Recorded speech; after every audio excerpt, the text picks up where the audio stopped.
pessoal, sejam bem-vindos ao programa Inteligência Socioemocional, Portal Conexão Escola.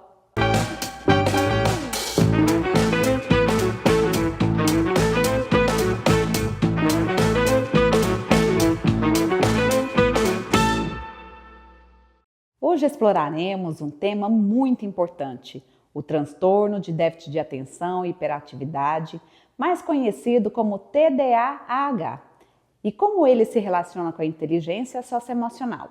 Fiquem conosco para entender melhor esse transtorno e descobrir estratégias para lidar com seus desafios no dia a dia. Mas antes de prosseguirmos, lembrem-se de se inscrever no canal Portal Conexão Escola no YouTube e ativar o sininho para receber notificações sobre vídeos educativos.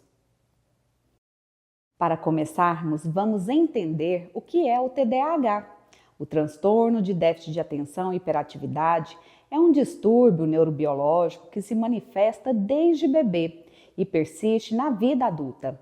Caracteriza-se por sintomas de desatenção, hiperatividade e impulsividade. Para nos ajudar a aprofundar mais ainda nesse assunto, teremos aqui conosco a especialista Biana Oliveira.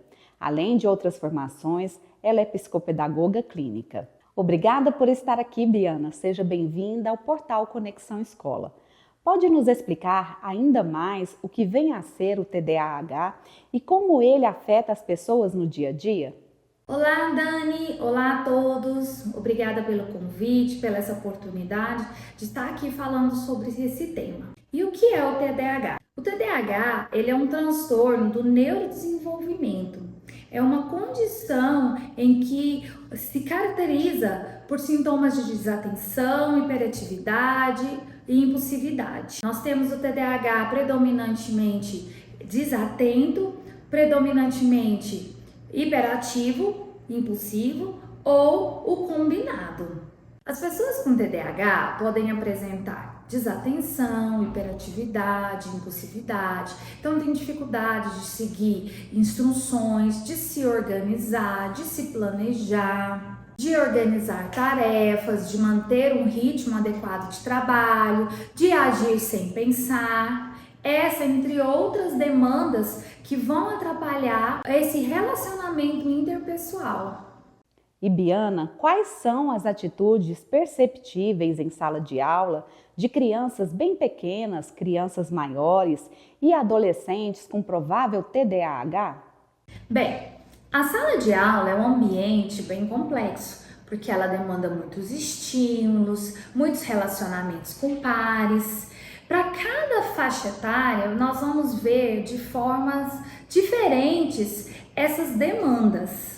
As crianças bem pequenas, por ainda estar no processo de desenvolvimento de várias habilidades, elas ainda fazem com que a gente fique confuso ao perceber as características. Porém, numa sala de aula com outras crianças, a gente consegue perceber que uma criança com TDAH, ela não consegue parar sentada, ela foge várias vezes da sala, fica inquieta, agitada, levantando, sentando, pegando em objetos, não consegue seguir instruções, demanda de várias vezes a mesma instrução, tem dificuldade de esperar a sua vez, tem dificuldade em dividir alguns objetos. Devido às intensidades das emoções, tem explosões de raiva, de nervosismo, dificuldade em manter a atenção em algumas atividades por um tempo mais prolongado.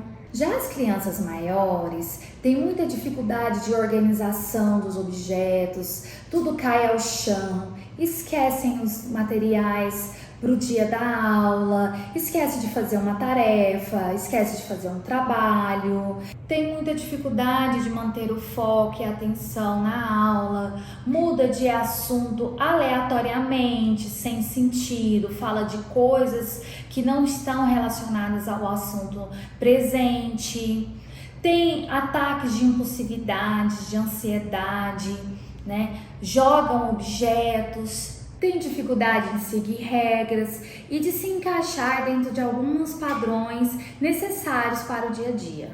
Já os adolescentes, que deveriam estar com várias habilidades agora sendo lapidadas e não desenvolvidas, a gente percebe o TDAH nas dificuldades de gerenciar tempo, de organizar suas tarefas, continuam esquecendo materiais, deixando espalhados, não percebem a sua desorganização nos ambientes em que se encontram.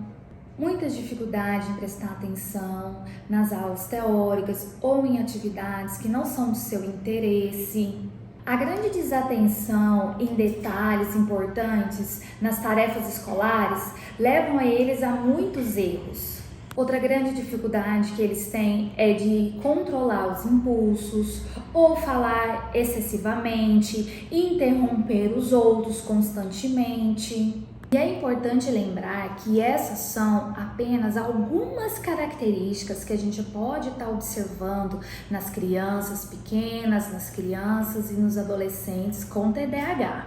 Cada indivíduo é único e eles podem apresentar diferentes tipos de características combinadas. Biana, se a escola, os pais e cuidadores perceberem sinais de TDAH em uma criança, a quem eles devem recorrer para obter orientação e diagnóstico adequados? Assim que os sinais, sintomas, características do TDAH são identificados, é muito importante essa busca rápida do diagnóstico. Com isso, é importante consultar profissionais capacitados como o neuropediatra, o psiquiatra, a psicopedagoga, a psicóloga, que irão fazer uma avaliação para a conclusão do diagnóstico. O diagnóstico do TDAH é feito com base em critérios estabelecidos. Por isso é importante, quando a família procurar um profissional capacitado, fazer um relato de todos os sintomas, de todas as características percebidas no dia a dia daquela criança. É importante lembrar que o diagnóstico do TDAH não pode ser baseado somente em informações informais. Ele deve ter uma avaliação com um profissional capacitado e, em alguns casos, devem ter informações complementares de outros profissionais para que realmente chegue a um diagnóstico preciso.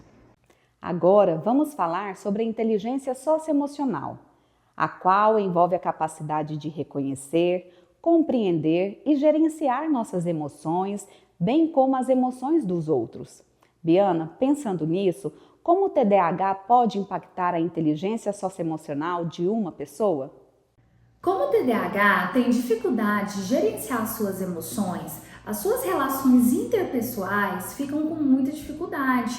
Por exemplo, na escola, as crianças que têm TDAH, elas têm dificuldade em ter relacionamento com os coleguinhas, de estar em grupos, fazer trabalhos em grupos, de ser convidados para as festinhas, ter a sua vida social ali com os seus pares. Por interpretar as emoções dos outros de forma equivocada, isso gera vários problemas de empatia, dificuldade de entender o ponto de vista do outro, e isso afeta negativamente nos relacionamentos. Por causa da impulsividade, toma decisões equivocadas, muitas vezes não consegue parar para ouvir o outro e acaba às vezes falando coisas sem pensar que vai causar algum desconforto.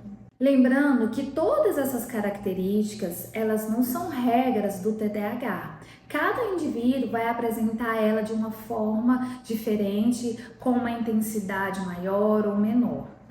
Biana, pessoas com TDAH muitas vezes enfrentam desafios na regulação emocional e no reconhecimento de sinais sociais. Isso pode levar a dificuldades em situações sociais e a manter relacionamentos saudáveis. No entanto, com as estratégias certas e apoio, a gente sabe que é possível melhorar essas habilidades e a fortalecer a inteligência socioemocional. Quais seriam, então, algumas dessas estratégias e apoios?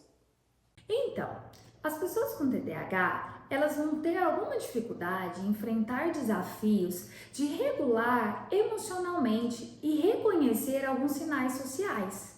Com isso, elas vão ter alguns prejuízos nas habilidades sociais e de relacionamentos. Existem várias estratégias importantes para melhorar essas habilidades.